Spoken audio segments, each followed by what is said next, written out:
स्वागत है आपका जेके 24/7 न्यूज में और हमारी खास पेशकश सारे जहां से अच्छा में, जहां मैं पलक से अगर उठाती हूं सिस्टम से जुड़े वो तमाम मुद्दे जिन पर बात होना बेहद जरूरी है।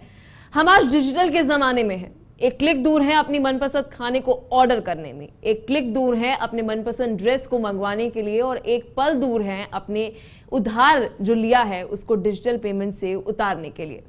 आज शायद ही कोई ऐसा क्षेत्र है जहां पर डिजिटल प्लेटफॉर्म उपलब्ध नहीं होगा। कहते हैं कि डिजिटलाइजेशन का सबसे बड़ा फायदा यह है कि भ्रष्टाचार, टैक्स चोरी को पकड़ा जा सकता है आसानी से। कहीं सारे इम्पॉसिबल मर्डर केस की गुत्थी जो है वो डिजिटल प्रूफ की वजह से सुलझा ली जाती है। लेकिन अक्सर ये देखने को मिलता है कि जब भी किसी एक क्षेत्र का विकास होता है, किसी चीज का विकास होता है, तो उसके अंदर कहीं सारी चुनौतियां बढ़कर आती हैं और कई सारे लूप होल्स भी हो जाते हैं। ऐसा ही कुछ देखने को मिला डिजिटलाइजेशन के दौर में, जहां साइबर क्राइम्स जो है वो लगातार बढ़ते हुए नजर आ रहे हैं। तो आज चर्चा बेहद जरूरी है कि इन बढ़ते साइबर क्राइम को कैसे कम करा जाए, और इसके लिए हमारे पास मौजूदा क्या कुछ लॉज है और क्या हमारा पूरा डिजिटल इकोसिस्टम है और गवर्नेंस किस तरीके की हो रही है जब हम साइबर क्राइम्स की बात करते हैं। तो इसी मुद्दे पर रहेगी हमारी चर्चा, लेकिन पहले आपको साइबर क्राइम से जुड़ी कुछ महत्वपूर्ण जानकारी दे देते हैं, फिर उसके बाद चर्चा की ओर बढ़ेंगे। तो भारत में साइबर क्राइम क्या स्थिति है, पहले उसके ऊपर नजर डालते हैं। भारत में विश्व का दूसरा इंटरनेट बेस है। आप सोचिए, सबसे ज्यादा कंज्यूमशन की जब हम बात करते हैं तो भारत दूसरे स्थान पर है। भारत में 70 करोड़ से ज्यादा इंटरनेट यूजर है और इससे ज्यादा है। तो देश में 115 करोड़ से ज्यादा फोन यूजर है, स्मार्टफोन यूजर की हम बात कर रहे हैं। साथ ही ग्लोबल डिजिटल पेमेंट में भारत का 40% योगदान है। सोचिए, ग्लोबल, जब हम पूरे विश्व स्तर पर बात कर रहे हैं तो पेमेंट के अंदर, डिजिटल पेमेंट में हमारा 40% योगदान है। तो इसी बीच एनसीआरबी का डेटा आ जाता है। एनसीआरबी का डेटा में ये स्पष्ट है कि डिजिटल करंट जैसे डिजिटलाइजेशन बढ़ रहा है, साइबर क्राइम भी उसी गति से बढ़ते हुए नजर आ रहा है। तो जरा आंकड़ों के ऊपर नजर घुमाते हैं। 2021 में भारत में आपको बता दें 52,974 केस जो हैं। अब जरा इनके मुकाबले पिछले सालों को भी देख लेते हैं, जहां 2020 के अंदर आपको बता दें उसके मुकाबले 5% केसेस जो हैं वे बड़े हैं, और बहुत सारे केसेस ऐसे हैं जो रिपोर्टेड नहीं है। तो 2019 के मुकाबले 15%, मतलब यानी कि जब हम 2021 का कंपैरिजन करते हैं 2019 के साथ, 15% जो है वो केस बढ़ते हुए नजर आए हैं। जैसे जैसे आप देखेंगे कि डिजिटलाइजेशन हो रहा है, तेलंगाना में अगर बात करें सबसे ज्यादा केस जो है वह रहे हैं। लेकिन खास बात यह है, तेलंगाना में जो केसेस हैं वो अलग राज्यों से, यानी कि बिहार, यूपी के जो लोग हैं वो क्राइम कर रहे हैं तेलंगाना के अंदर, यानी कि एक स्टेट से दूसरी स्टेट के अंदर साइबर क्राइम हो रहा है। तो दूसरे स्थान में यूपी है सबसे ज्यादा जब हम केसेस बात करते हैं साइबर क्राइम की। तो ये तो आपको एनसीआरबी के आंकड़े दे दिए। क्या है साइबर क्राइम के लेकर कानून, ये बहुत बड़ा सवाल है, ये जानना बेहद जरूरी है। कैसे पुलिस और न्यायालय कर रही है काम, क्या स्पेशल कोर्ट्स हैं इसके लिए, ये बहुत बड़ा सवाल है। अगर स्पेशल कोर्ट्स नहीं है तो क्या इस तरीके के स्पेशल कोर्ट्स बनने चाहिए। क्या हमारे जजेस इतने सावी हैं अभी टेक्नोलॉजी जिस तरीके से विकसित हो रही है। तो कई सारे सवाल हैं, सारे सवालों का जवाब आज आपको मिलेगा। चर्चा हमारी बेहद महत्वपूर्ण है। हमारे मेहमान हमारे साथ जुड़ गए हैं। जीएस अवाना हमारे साथ पूर्व डीसीपी हैं दिल्ली पुलिस के, और साथ ही एएन मित्तल हमारे साथ पूर्व जज हैं। प्रमोद कुमार अधिवक्ता है सुप्रीम कोर्ट से। पवन दुग्गल साइबर एक्सपर्ट है हमारे साथ। बहुत बहुत शुक्रिया आप चारों का अपना कीमती समय हमें देने के लिए और इस महत्वपूर्ण मुद्दे के ऊपर चर्चा करने के लिए। सबसे पहले जीएस अवाना आपके पास में आना चाहूंगी। आप एक ऐसे लीगल सिस्टम के अंदर हैं, अगर कोई भी कंप्लेंट जो होती है सबसे पहले हम पुलिस के पास जाते हैं। आज के अंदर, आज अगर स्थिति बात करते हैं साइबर क्राइम की, उसको आप किस तरीके से देखते हैं?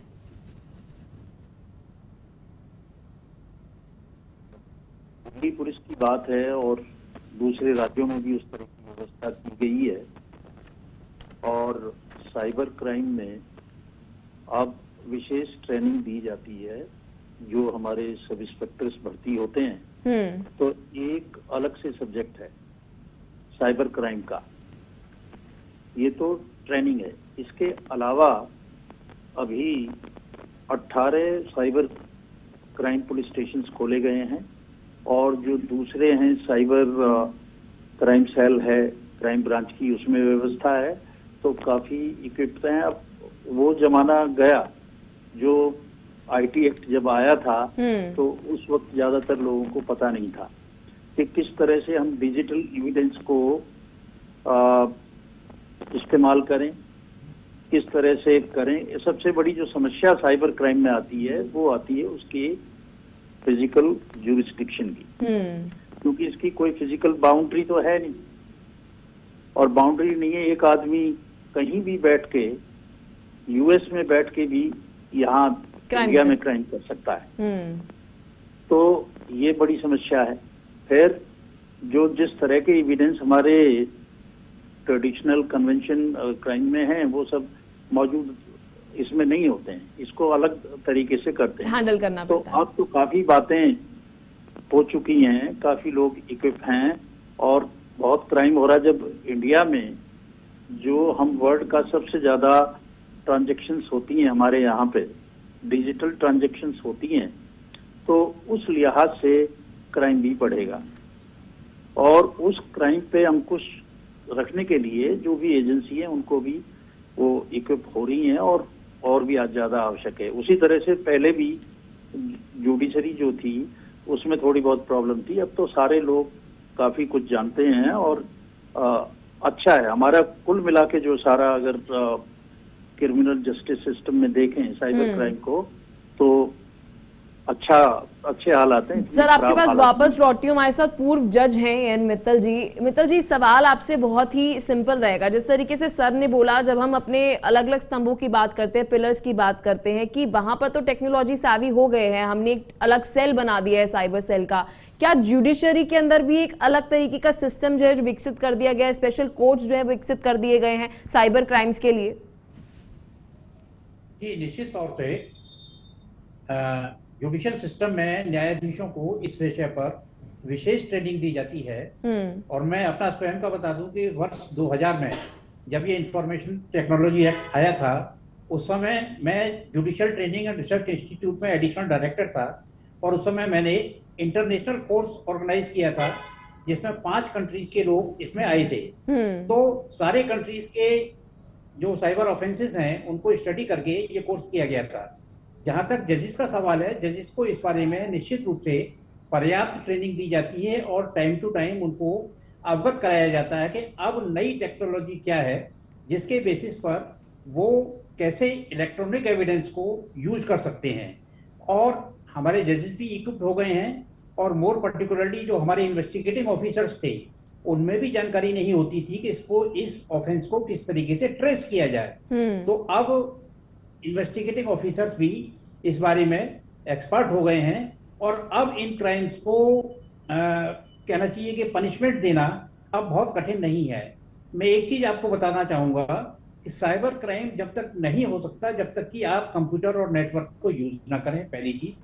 दूसरी चीज ये कि अपना डेटा किसी से शेयर ना करें। जितने भी आजकल बैंकों से पैसे निकलने के मामले हो रहे हैं, उनमें होता यही है कि आपसे आपका पर्सनल डेटा बताने के लिए कहा जाता है। और एक जो आजकल सबसे बड़ी विडंबना है कि जितने बड़े कॉल सेंटर्स हैं उनमें अगर आप किसी कंपनी तो सर, के कॉल सेंटर में जिस तरीके से ये तस्वीर पेश कर रहे हैं, मेरे पास भी कुछ आंकड़े हैं। कन्विक्शन रेट जो है वो बहुत पुअर है जब हम बात करते हैं साइबर क्राइम्स की, लगभग 42% है। फिर उसके बाद पेंडिंग केसेस की बात करते हैं तो लगभग 81% हमारे जो केसेस अंडर ट्रायल अभी पेंडिंग है, जब हम सिर्फ साइबर क्राइम्स की बात कर रहे हैं। तो बहुत सारे ऐसे देश है, अगर हम चाइना का एग्जांपल लेते हैं, उन्हें हाल ही में स्पेशल कोर्ट्स जो है डेवलप करें केवल और केवल साइबर क्राइम्स के अंदर। तो क्या हमें इस दिशा के अंदर जाने की अब जरूरत है? देखिए, मैं आपकी इस बात से सहमत नहीं हूं कि 42% conviction rate poor conviction rate है। अच्छा, जहां तक और ऑफेंसेस का कन्विक्शन रेट है वो 10, 12, 15, 20% ही होता है। पर चूंकि इसमें फुल प्रूफ वो ये बता सकते हैं कि अगर किसी भी कंप्यूटर से या किसी भी नेटवर्क से कोई साइबर क्राइम किया गया है तो वो आसानी से डिटेक्ट हो सकता है। अब ऐसी टेक्नोलॉजी है कि आप जो हार्ड डिस्क है उसको भी रिकवर कर सकते हैं। इसके अलावा हर कंप्यूटर में एक चिप होती है, माइक्रोसॉफ्ट की एक चिप होती है, उस चिप के माध्यम से ये जान सकते हैं। सर, मेरी समझ से पार है। हमारे साथ अधिवक्ता भी हैं, हमारे साथ अधिवक्ता भी हैं और हमारे साथ पवन दुग्गल साइबर एक्सपर्ट भी हैं। तो मैं पवन जी आपके पास पहले आना चाहूंगी। आप इस सिस्टम के बारे में बहुत गहरी जांच जो है वो रखते होंगे, जानकारी रखते होंगे। तो सर, इतनी टेक्नोलॉजी वास्ट हो चुकी है कि 6 महीने के अंदर हम देखते हैं कि भाई कोई नई टेक्नोलॉजी आ रही है। तो क्या हम उस गति के साथ अपनी जितने भी सिस्टम है, अगर हम अपनी न्यायपालिका की बात कर रहे हैं, न्यायालय की बात करें, जजेस की बात करें, पुलिस सिस्टम की बात करें, क्या उनको भी ट्रेनिंग उसी गति से मिल रही है? जी पवन जी। नहीं, उसका कारण यह है कि टेक्नोलॉजी जिस रफ्तार से चल रही है उस तेज रफ्तार से उतनी कैपेसिटी बिल्डिंग भारतवर्ष में नहीं हो रही है। हाँ, बेहतरीन काम हो रहा है, चाहे वो नेशनल जुडिशियल एकेडमी हो, स्टेट जुडिशियल एकेडमीज हो, राष्ट्रीय पुलिस एकेडमी हो, समझ आता है। लेकिन जब आप भारत की जनसंख्या की बात करते हैं और पाते हैं कि 2023 में भारत दुनिया का सबसे बड़ा जनसंख्या का राष्ट्र होने वाला है, तो उस संदर्भ में मैं जब पाता हूँ तो मैं देखता हूँ कि कैपेसिटी बिल्डिंग उतनी नहीं हो रही जितनी होनी चाहिए।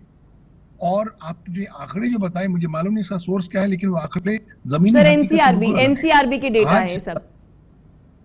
एनसीआरबी के वो जो कन्विक्शन रेशियोज हैं वो नॉर्मल क्राइम्स के लिए है। Cyber crime conviction ratio India में लेस देन 1% है, क्योंकि यूएस में कन्विक्शन रेशियो 1% है और हमारी जो कन्विक्शन रेशियो है लेस देन 1% है।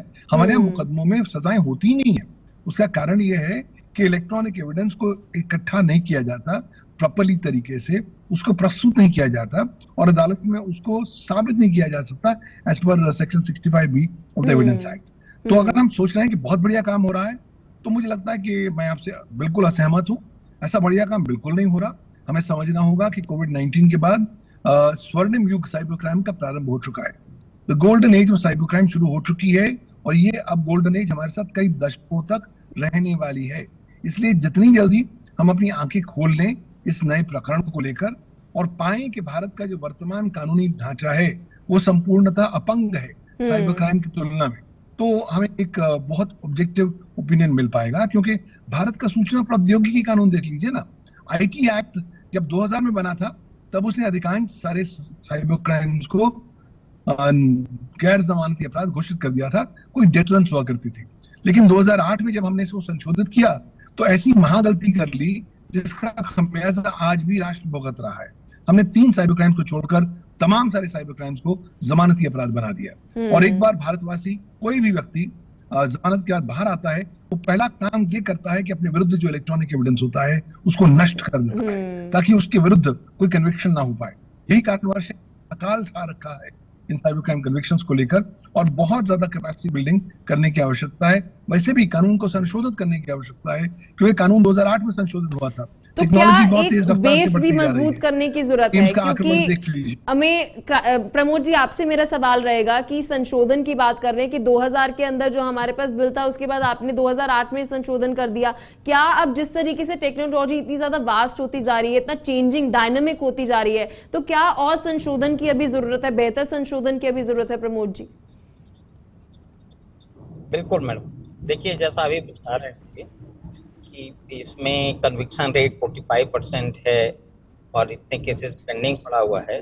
सच्चाई ये है मैडम कि अभी हम साइबर क्राइम के मामले में पहुंच हैं, लेकिन भारत बहुत अपना कोशिश कर रहा है और ये हमारे यहाँ एक नई चुनौती बन करके आई है हमारे समाज में। आज देखिए साइबर क्राइम का जो संख्या है हिंदुस्तान में बहुत बढ़ गया है और इसकी जो सबसे जो अभी पूरी तरह से जो न्यायालय है वो इक्विप्ड नहीं हुआ है, वेल इक्विप्ड नहीं है। लेकिन मित्तल जी तो कह रहे हैं कि हमारी टाइम टू टाइम ट्रेनिंग जो है वो मिलती रहती है, हम इक्विप्ड हैं, हम पूरा तैयार हैं। नहीं, अभी जो है देखिए जजेस भी नहीं है और जो हमारे लॉ में जो प्रोविजन है, जो क्रिमिनल प्रोसीजर कोड है उसमें अभी डिजिटलाइज को एविडेंस पूरी तरह से नहीं माना था। इसके लिए देखिए कई बार होता है कि जो अधिवक्ता लोग हैं 65B का एप्लीकेशन मूव नहीं करते हैं तो वो जो डिजिटल एविडेंस आता है उसको हम ऑथेंटिक एविडेंस के रूप में नहीं लेते हैं। उसके कारण बहुत सारे एक्यूज्ड हैं, ऑलमोस्ट सारे के सारे वो बच निकलते हैं। तो ये जो कमियां हैं आज जो है इसके लिए तो क्या प्रमोद जी आप ये 65D को थोड़ा और हमारे दर्शकों के लिए थोड़ा विस्तार से बता सकते हैं कि किस तरीके से इसका मिसयूज जो है होता है? जी बिल्कुल, देखिए मैडम इसमें लूपहोल्स बहुत ज्यादा है, इसमें मैनिपुलेशन की संभावनाएं बहुत ज्यादा है। जैसे आप फोटो को लेते हैं उसको बहुत इस तरह से बना दिया जाता है कि उसका सूक्ष्म परीक्षण करना ये सारे लोग कॉमन पे भी नहीं कर सकते हैं। उसके लिए एक लेबोरेटरी एक्सपर्टाइज की जरूरत होता है। उसमें जो है आपको CFSL लेबोरेटरी की जरूरत होती है, जिसमें कि अभी पाकिस्तान में बहुत कमी। आप देखें कि इसके पहले भी जो रिपोर्ट होता था, जो क्रिमिनल केसेज होता था, उसमें CFSL के रिपोर्ट आने में 2-2 साल 3-3 साल लगते थे। आज तो और ये जो एक अलग ढंग का जो आया है इलेक्ट्रॉनिक्स का, इसका तो रिपोर्ट उनके पास सुविधा है भी नहीं। अब उसमें क्या होता है कि देखिए, पूरा का पूरा न्यायालय जो बेस होता है वो एविडेंस एक्ट पे होता है। साक्ष्य जब तक मौजूद नहीं है, आप एलिगेशन जो भी करते रहिए नहीं होगा। एक तो ये कमियां है। दूसरा है कि आज जो साइबर क्राइम हो रहा है वो इंडिया के जुरिडिक्शन से बाहर है। इंडिया के बाहर से लोग, अमेरिका में बैठे बैठे लोग कर रहे हैं, नाइजीरिया में बैठे बैठे कर रहा है, बड़े बड़े बैंकों को ठगी मार लेते हैं, करोड़ों अरबों का जो है ठगी कर लेता है, कॉमन पब्लिक को मार्केट के नाम पे जो है उसमें ठगी कर लेता है, और उसका अता पता कुछ है ही नहीं। ना ही उसके पास कोई एसेस है जो कस्टमर के पास कि जो क्राइम कर रहा है या जो जिस मोबाइल से आया है उसको बाद में आप यदि ट्रेस की जगह, तो ना तो उसका लोकेशन पता चलता है, ना नाम पता चलता है, ना एड्रेस होता है। ऐसी स्थिति में उस पर क्रिमिनल केस करना भी या कंप्लेन करना भी बड़ा मुश्किल होता है। आप केवल एक मोबाइल नंबर के आधार पर क्राइम जो थाना होता है वहां जाके कंप्लेन करते हैं। वो इन्वेस्टिगेशन, चूंकि मेरा पर्सनल एक्सपीरियंस है, कई थानों में मैं गया हूं, वो लिमिटेशन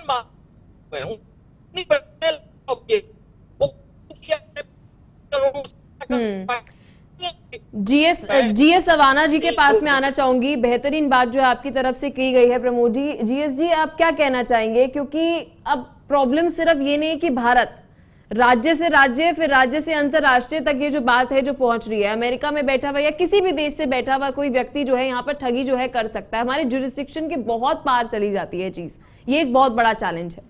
और संशोधन के ऊपर आप क्या कुछ कहना चाहेंगे कि संशोधन की अब जरूरत है? देखिए, शुरू में जब 2000 में IT एक्ट आया था तो इसमें कुछ प्रोविजन कॉग्निजेबल डाल दिए थे। बेसिकली ये जो कॉमर्स था, डिजिटल कॉमर्स था, उसको उनके मद्देनजर बनाया गया था। तो और कई जगह ओवरलैपिंग था। जो सेक्शन 43 है कंट्रावेंशन, वो ओवरलैप करते थे सेक्शन 66 के जो प्रोविजंस थे उनसे। और एक इसमें सबसे बड़ी प्रॉब्लम ये थी कि इसमें इन्वेस्टिगेशन करने का अधिकार आयोग केवल एक गजेटेड अफसर रह सकता था, यानी कि DSP या ACP। तो इतने कहां से आएंगे? थाने को हेड करता है एक इंस्पेक्टर रैंक का अधिकारी, और ज्यादातर भारत में SI होता है, जो SO होता है। तो कैसे मुकदमा दर्ज होगा? फिर उन चीजों को बड़ी मशक्कत के बाद, उसमें मैं भी इन्वॉल्व रहा था, और उसको घटा के इंस्पेक्टर लेवल पे 2008 में किया गया जी। और जहां तक परफॉर्मेंस की बात है हमारी जुडिशरी की या पुलिस के जो इन्वेस्टिगेशन है उसकी, मैं आपको बात बताऊं, ये कॉम्परेटिव टर्म में हमें देखना चाहिए। हमें ये देखने की आवश्यकता है कि जो विदेश हैं उसमें किस तरह की बातें हैं। एक लॉटरी स्कैम होता था, उसमें मैंने FBI को खुद जो है संपर्क किया था कि उन्होंने कहा हम सॉल्यूशन देंगे, और मैंने कहा भाई इसको हम कैसे इसको कंटेन कर सकते हैं इंडिया में। तो उन्होंने कहा कि साहब हम आपको अगले महीने देंगे। मेरी ईमेल से बात होती रही FBI के अधिकारियों से, और आखिर में 4 महीने के बाद मुझे ईमेल आती है, और उसमें उन्होंने कहा कि आप अपने लोगों को ट्रेंड करें कि वो इस तरह की बातें ना करें। जैसे मित्तल साहब ने अभी बड़ा बताया कि ट्रेनिंग की जरूरत है लोगों को कि इस तरह से अपना पासवर्ड और ये ना दें, तो उन्होंने वो एडवाइस मुझे FBI से मिली। अच्छा। और दूसरी बात कन्विक्शन रेट की मैं कहता हूं, जो हमारा हीनियस क्राइम का या दूसरे क्राइम का कन्विक्शन रेट है, उस कन्विक्शन रेट से आप इसको कंपेयर करके देखें, वेयर वी स्टैंड। और तीसरी बात मैं ये कहता हूं कि जो 2008 में जो था, जो प्रोविजन किए गए सेक्शन 66 में, और यहां तक किया गया कि जो हमारा 66F है, जी सेक्शन 66F IT एक्ट का, वो साइबर टेररिज्म को भी डील करता है। तो इतना हल्का फुल्का काम नहीं है, पर फिर भी क्योंकि सब कुछ बदल रहा है तो इसकी जरूरत है। और जो हमारा इंडियन एविडेंस एक्ट है उसमें डॉक्यूमेंट जो था डिजिटल डॉक्यूमेंट जोड़ा गया। कॉमर्स को पूरा करने के लिए सर्टिफाइंग एजेंसी बनाई गई, डिजिटल सिग्नेचर इशू किए लेकिन गए। पवन जी के साथ उन्होंने बात करी और वो साइबर मार्केट के बारे में बहुत अच्छे से जो है उनको जानकारी है और बार बार लेकिन वो कह रहे हैं कि नहीं, हमारा ट्रेनिंग जो है वो उस तौर पर नहीं करी जा रही है जिस लेवल पर होनी चाहिए। सर 3-6 महीने के अंदर इतनी डायनामिक टेक्नोलॉजी चेंज हो रही है। आप जाके देखें कि क्या ट्रेनिंग होती है साइबर क्राइम पे, और एक जो सब इंस्पेक्टर है वो कितना वेल इक्विप्ड है। ऐसी बात नहीं है। आज साइबर क्राइम में हम शुरू से लेके आखिर तक कि कैसे टेक्निकली हम उसकी ट्रेल पे जाते हैं। 2 तरह की इन्वेस्टिगेशन होती है साइबर केसेस में, एक टेक्निकल और एक नॉन टेक्निकल। टेक्निकल जो इन्वेस्टिगेशन है वो क्राइम को कंप्यूटर से कनेक्ट करता है, और जो कंप्यूटर है उससे क्रिमिनल को कनेक्ट करना होता है, वो हमारी कन्वेंशनल इन्वेस्टिगेशन होती है। जो टेक्निकल इन्वेस्टिगेशन है वो आपको एक कंप्यूटर तक पहुंचा सकती है, आईटी जो उसका कोड है या जो उसकी उन चीजों से जो है। जहां तक बात है डिजिटल एविडेंस को गैदर करना, उसको एनालाइज करना और उसको कोर्ट के सामने पेश करना, इसके लिए हमारे पास में जो है इमेजिंग, जो डिस्क की इमेजिंग है, कैरेक्टर बाय कैरेक्टर जो कॉपिंग होती है उसकी किट मौजूद है, और वो सर्टिफाइड किट्स हैं। और उसके बाद उसको प्रेजेंट करने के लिए आज हमारी फॉरेंसिक साइंस लेबोरेटरी में तो कितने इंटरवल्स है, कोई जानकारी आप दे सकते हैं कि कितने इंटरवल्स के ऊपर सर कितने इंटरवल्स के ऊपर जो ट्रेनिंग है वो आपके जितने भी आप बता रहे हैं कि साइबर सेल के जितने भी एक्सपर्ट्स होते हैं वहां पर उन सबको बार बार ट्रेनिंग मिलती रहती है, कितने इंटरवल्स के ऊपर मिलती है? देखिए 2 तरह की ट्रेनिंग है। एक ट्रेनिंग है जो बेसिक ट्रेनिंग का हिस्सा है। तो बेसिक ट्रेनिंग में कंप्लीट एक पेपर है, चाहे वो सब इंस्पेक्टर्स हैं चाहे दानिक्स के अधिकारी, और उसमें जो आपका हार्डवेयर का सॉफ्टवेयर से इंटरफेस, उसके बाद में जो इंटरनेट कनेक्टिविटी, आईपी एड्रेस और उसको किस तरह से ट्रैकिंग करे, ये सब उसमें शामिल है। और दूसरी ट्रेनिंग है कि जो लोग इसके एक्सपर्ट उसमें चले जाते हैं तो उनका ओरिएंटेशन होता है, टाइम टू टाइम जो एक्सपर्ट हैं उनको बुलाते हैं। पवन जी क्या कहना चाहेंगे, क्योंकि अभी हमने पूर्व जज के साथ बात करी है, एन मित्तल के साथ, और साथ ही अवाना जी के साथ बोली, उन्होंने तो कहा ऑल गुड है, वी आर ऑल प्रिपेयर्ड, जिस तरीके से डिजिटलाइजेशन हो रहा है हमारा बेस जो है एकदम मजबूत है। जी पवन जी। मैं सविनय निवेदन करके कहता हूं कि मैं आप दोनों की थॉट प्रोसेस से बिल्कुल भिन्न सोचता हूं, क्योंकि मैं वर्तमान हकीकत में रहता हूं। मुझे मालूम है कि आज जिस तरीके से साइबर क्राइम हो रहा है उसके ताल्लुक का अगर आप देखिए तो कोर्ट्स स्ट्रगल कर रही है इलेक्ट्रॉनिक एविडेंस को लेकर, और पुलिस अधिकर्मी को तो मालूम ही नहीं है। मैं आज सुबह एक मुकदमे में बहस कर रहा था और आईओ आया और आईओ कहता है जी मैं तो अनभिज्ञ हूँ, मुझे तो इलेक्ट्रॉनिक एविडेंस कुछ पता ही नहीं है साहब, कोई एक्सपर्ट को बुलाइए, मुझसे मतलब पूछिए। तो जब आज की वर्तमान ये पोजीशन है, हम ये कहें कि भारत एक स्वर्णिम चिड़िया है, सब कुछ यहाँ ठीक ठाक है, सब कुछ बढ़िया चल रहा है, तो हम गलत सोच रहे हैं। उसका कारण ये है कि अगर इतनी सारी बात सही होती तो साइबर क्राइम का अंबार है आपको खुला होता। कितने साइबर क्राइम कन्विक्शंस होते हैं आप बता तो लीजिए, कोई तो बताइए। आपका एम्स का रैंसमवेयर आक्रमण हुआ 18 दिन हो गए, आपको अभी तक होश नहीं कि पता नहीं लगा किसने किया है। आप क्या मुकदमा दर्ज करेंगे? साइबर टेरर का आपने मुकदमा दर्ज कर लिया, लेकिन आपने अभी तक किसी को आइडेंटिफाई नहीं किया। तो हमारे यहाँ बिगेस्ट प्रॉब्लम होती है कि हम या तो केस दर्ज करते नहीं है, और अगर करते हैं तो हम एट्रीब्यूट नहीं कर पाते। तो सिर्फ ये कहना कि हमारे कानून बहुत बढ़िया है, मैं इस कानून में पिछले 22 सालों से काम कर रहा हूं और मैं आपको यकीन से बता सकता हूं कि भारत का आईटी एक्ट एक अपंग कानून है जहां तक कि साइबर क्राइम के संघर्ष के प्रति हम बात करते हैं। क्यों? क्योंकि जब आप सारी चीजों को बेलेबल ऑफेंस बनाते हैं तो होता ही नहीं। साइबर टेररिज्म आपने एक नॉन बेलेबल ऑफेंस बना दिया, ठीक है, एक मुकदमे में आपने सजा दिला दी 22 सालों में, हुआ क्या? अल्टीमेटली जो मैसेज जा रहा है वो जनता जनार्दन को जा रहा है कि साहब कानून पूरी तरीके से तारसंगत नहीं है वर्तमान ग्राउंड रियलिटी के साथ। और अगर हम सोच रहे हैं कि हमारा सिस्टम बहुत सही है तो एम्स में क्यों आक्रमण होता है? आईसीएमआर की वेबसाइट को एक दिन में 6000 आक्रमण अटैक्स क्यों किए जाते हैं? अगर हम साइबर सुरक्षा में इतने प्रबल हैं तो हमारे को तो कुछ करने की जरूरत होनी नहीं चाहिए, हम सब सुरक्षित होने चाहिए। लेकिन अपने आसपास के मित्रगणों को देख लीजिए, कभी किसके कुछ पैसे जा रहे हैं, कभी कोई साइबर क्राइम का शिकार हो रहा है, कभी साइबर बुलिंग हो रही है, कभी साइबर स्टॉकिंग हो रही है। तो मुझे लगता है आंखें बंद करने से सूरज लुप्त नहीं होने वाला। जो सूरज है वो मित्तल ये जी, है कि क्या कहना चाहेंगे? ओर से पिक्चर cyber इतनी crime रोजी नहीं है फैल जितनी चुका पेश की जा रही है। जी मित्तल जी, फाइनल कमेंट देखिए, आपकी तरफ से। मैं पवन दुग्गल जी का पूरा सम्मान करता हूं, ये निश्चित रूप से एक्सपर्ट हैं, पर मैं ये कहना चाहूंगा कि हम यहाँ बात कर रहे हैं इन्वेस्टिगेशन की और ट्रायल की। अगर आप अटैक की बात करेंगे तो सर वो यही तो बोल रहे हैं साइबर अटैक के ऊपर। उन्होंने बहुत वैलिड पॉइंट बोला। उन्होंने बोला अभी तक आप जांच कहां तक, इन्वेस्टिगेशन इतनी स्ट्रांग है तो एम्स के अंदर किसने साइबर अटैक किया बता दीजिए।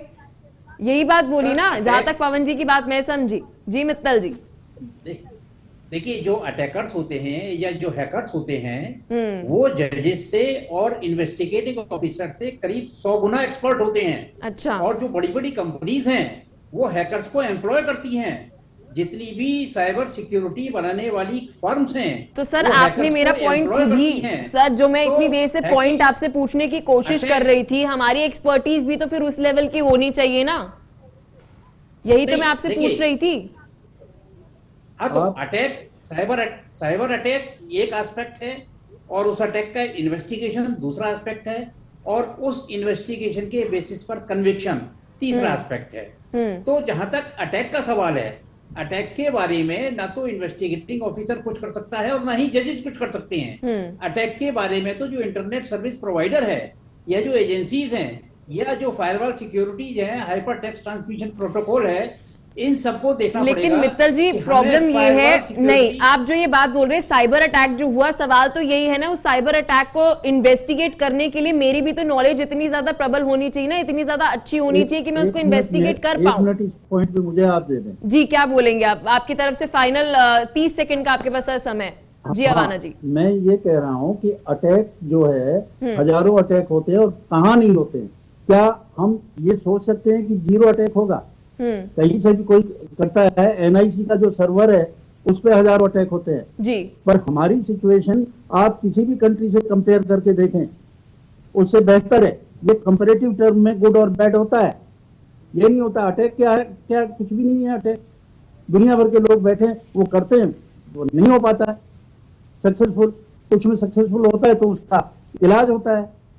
चलिए अवाना जी बहुत बहुत शुक्रिया अपना कीमती समय देने के लिए। मित्तल जी आपका भी बहुत बहुत शुक्रिया, पवन जी बहुत बहुत शुक्रिया और साथ ही प्रमोद जी बहुत बहुत शुक्रिया अपना कीमती समय हमें देने के लिए, क्योंकि बेहद महत्वपूर्ण आज की चर्चा थी। लगातार हम देख रहे हैं हम डिजिटल एज की तरफ बढ़ते हुए नजर आ रहे हैं, हर एक चीज जो है वो डिजिटल हो गई है। क्या हमारा बेस, क्या हमारे जुडिशरी की जब हम बात करते हैं, पुलिस सिस्टम की जब हम बात करते हैं, लॉज की जब हम बात करते हैं, क्या इतने ज्यादा मजबूत है कि जिस तरीके से डिजिटल बढ़ते जा रहे हैं उस ओर हम, क्या उतने लॉज हमारे मजबूत है, क्या सिस्टम उतना ज्यादा मजबूत है? आज इसी मुद्दे पर रही हमारी चर्चा। फिलहाल के लिए इस एपिसोड में इतना ही, मिलते हैं आपसे नेक्स्ट एपिसोड के अंदर एक नए मुद्दे के साथ।